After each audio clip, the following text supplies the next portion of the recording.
বিগত 17 বছরে আমরা আওয়ামী লীগের আজকের 15ই আগস্টের দিনটিকে দেখে আসছি। তারা হলো শোকের নামে ন্যাকাকাম না কানতো এবং সেটাকে আনন্দ হিসেবেই উদযাপন করতো, খিচুড়ি রান্না করতো ইত্যাদি ইত্যাদি। তো গতকালকে সকাল থেকে আমরা পোস্ট দেখতেছি ওরা সারা বাংলাদেশে কোনো মিছিল মিটিং করবে। তারপর হলো আজকে সকাল 7টার দিকে ওদের কর্মসূচি ছিল একটা মিছিলের। তো এই অবস্থান ঘিরেই মানে এই কার্যালয়টা ঘিরে এটা আমি আপনাদের আরেকটা পরিচয় দিই। এটা হলো বাংলাদেশ আওয়ামী লীগের কেন্দ্রীয় কার্যালয়টি ছিল একটা সময়, যেটা বাংলাদেশের জনগণ ভেঙেচুরে একবারে করে দিছে। তো আমরা জুলাই যোদ্ধা হিসেবে এখানে আসছি কালকে সকালবেলা। কালকে সকাল থেকে এখন পর্যন্ত, এখন সকাল 8টা-9টা বাজতেছে, এখন পর্যন্ত আমরা তাদের কোনো প্রকার কার্যক্রম দেখি নাই। এমনকি সিঙ্গেল কাউকেও আমরা এখান থেকে যাতায়াত করতে দেখি নাই।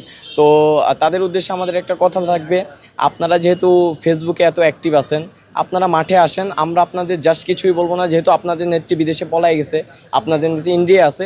তো আপনাদের একটা আবাসস্থলের ব্যবস্থা আমরা করে দিব জেলখানার ভিতরে, যেখানে আপনারা 3 বেলা খাবার পাবেন, 3 বেলা সুন্দর মতো থাকতে পারবেন।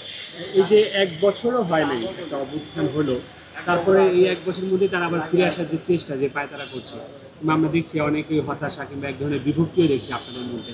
এই বিভক্তি কি আপনার কি মনে হয় তা আওয়ামী লীগকে আরো শক্তিশালী করছে না? এই বিভক্তি আওয়ামী লীগকে শক্তিশালী করতেছে কিনা এটা ঠিকঠাক বলতে পারতেছি না। বাট আমি যেটা বলবো, বর্তমানে যে আইন উপদেষ্টা আছে, আমাদের এখানে সারা দাঁড়ায় থেকে পাহারা দেওয়া লাগছে। অ্যাজ এ জুলাই যোদ্ধা হিসেবে আমরা বৈষম্যবিরোধী ছাত্র আন্দোলনের সাথে যুক্ত ছিলাম, আমরা আন্দোলন করেছি এই হিসেবে। তো আমাদের দরকার ছিল যারা উপদেষ্টা মণ্ডলে আছে, স্বরাষ্ট্র উপদেষ্টা, তারপর হলো গিয়ে আমাদের যে আইন উপদেষ্টা, তার দরকার ছিল তাদের পর্যাপ্ত আইন শৃঙ্খলা বাহিনীর মাধ্যমে এইখানে পাহারা দেওয়া, যাতে আমাদের এইখানে এসে সারা রাত ধরে কষ্ট করে এইখানে পাহারা দেওয়া না লাগে। তো সেই দিক থেকে আমি বলবো তাদের একটা ফল্ট আছে, যে ফল্টের কারণে আজকে আমাদের এখানে সারা রাত ভরে পাহারা দেওয়া লাগছে। নির্দিষ্ট কোনো সময়সীমা আছে আপনি এতক্ষণ থাকবেন কিংবা থাকবেন না? নির্দিষ্ট কোনো সময়সীমা নাই। বাট আমরা আজকে সারা রাত এখানে থাকবো, কালকে সারা রাতও ছিলাম, আজকে সারা রাতও থাকবো। তো আজকে সারা রাত পর্যন্ত আমরা দেখবো, যেহেতু 15ই আগস্টের ভাবটা রাত 12টা পর্যন্ত থাকবে, দেখি কেউ আসে কিনা, তাদের সাথে আমরা কথাবার্তা বলবো।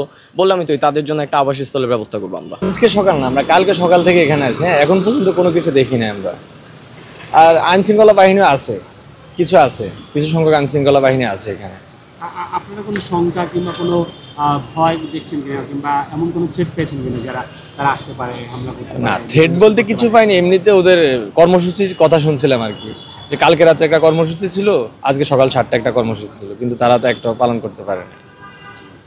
একটু যদি আমি বলি যে আজকে প্রায় 1 বছর হয়ে গেল অভ্যুত্থানে, কিন্তু আমরা এরই মধ্যে দেখছি যে তারা এই মাথা ছাড়া দেওয়ার চেষ্টা করছে কিংবা এই যে বিভিন্ন সভা সমাবেশ করার ঘোষণা দিচ্ছে, এটি কীভাবে দেখছেন? এটি কি আপনাদের বিভেদের কারণে নাকি রাজনৈতিক আসলে কোনো দ্বন্দ্ব?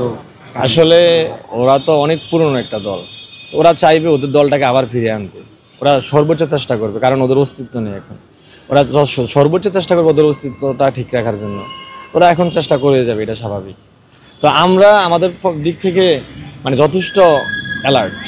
তাদের উদ্দেশ্যে কোনো বার্তা দিবেন কিনা যদি তারা চেষ্টা করে এর পরেও? তাদের উদ্দেশ্যে আমি একটাই বার্তা দিতে চাই, যে তারা তো 2 দিন পর ঘোষণা দেয়, এই করবে সেই করবে। তো ওদেরকে একটাই বার্তা দিতে, দেখা না দিলে বন্ধু কথা কইও না। ঠিক।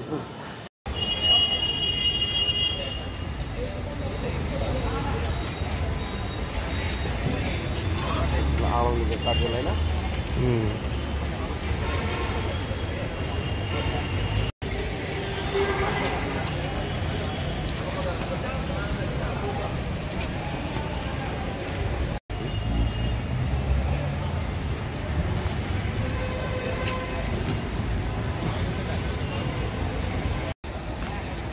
Hey.